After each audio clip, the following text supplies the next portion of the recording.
Video जो मैं बनाने जा रहा हूँ, मेरे से एक व्यूअर ने रिगार्डिंग ऑफ स्पिनर के रनअप के बारे में पूछा, तो it's my duty to tell him about the run up of a off spinner. देखिए, बीइंग ए ऑफ स्पिनर, मेरा जो अपना कंसेप्ट था वो बिल्कुल क्लियर था।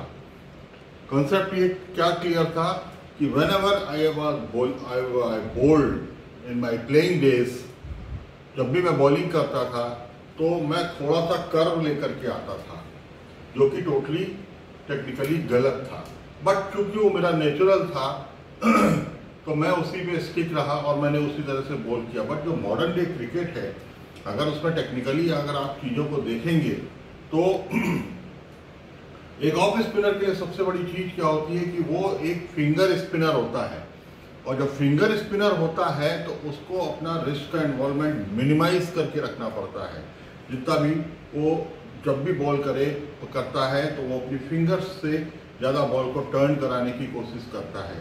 जब वो फिंगर से बॉल को ज़्यादा टर्न कराने की कोशिश करेगा तो कोशिश उसकी ये रहती है कि बॉल थोड़ा सा एयर में ज़्यादा रहे, जो ड्रिप मिलता है बॉल को, जो एयर मिलती है, जो ट्रेजेक्ट्री मिलती है, वो थोड़ी सी ज़्यादा हो।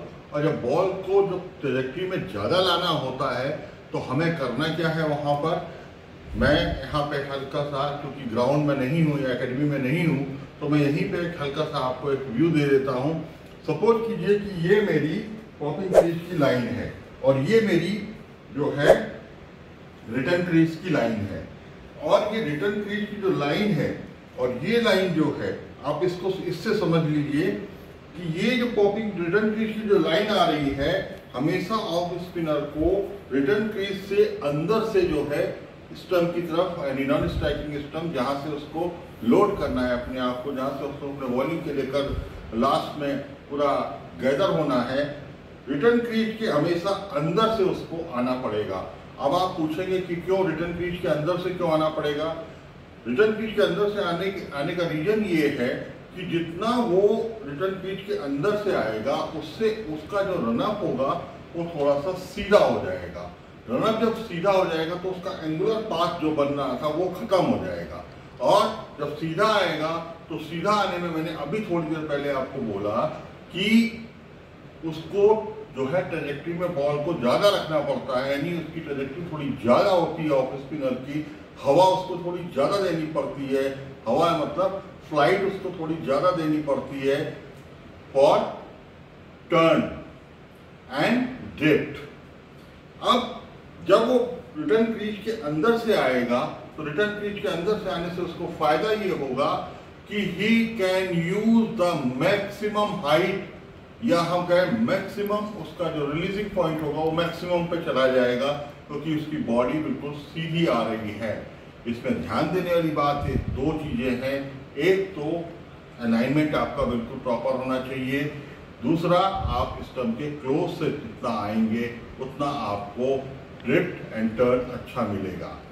रिलीजिंग पॉइंट आपका मैक्सिमम होना चाहिए। उसके लिए ध्यान ये रखना है कि हमारा जो नी है, जो हम बॉल करेंगे तो हमारा नी जो है बेंड नहीं होना चाहिए, नी कोलैप्स नहीं करना चाहिए।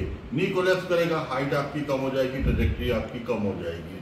नंबर 1। नंबर 2, जब मैंने आपसे कहा कि सीधा आना चाहिए, तो इसमें एक चीज टेक्निकल पॉइंट और भी आ जाता है, वो ये आ जाता है कि आपका जो फ्रंट फुट और बैक फुट का जो अलाइनमेंट है पैर का, यानी फ्रंट फुट का जो टो और बैक फुट की heel, it should come parallel to each other.